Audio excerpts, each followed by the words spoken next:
Good morning mga paps, good morning. Ito magla-live tayo ngayon para sa panibago nating in order sa Lazada.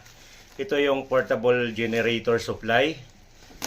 Kasi yung unang in order natin nasa 150 watts lang, kaya nag-order tayo ng panibago sa Lazada. Ito yung 300 watts naman para mas mataas yung kaya niyang i-ano ng supply sa mga gadget at saka sa appliances. Kaya ito, kararating lang ng isang araw. Ngayon ko palang bubuksan kasi ngayon lang tayo nagkaroon ng oras para dito. Kaya ito, ipapakita natin kung buo at saka good pa siya yung items na to.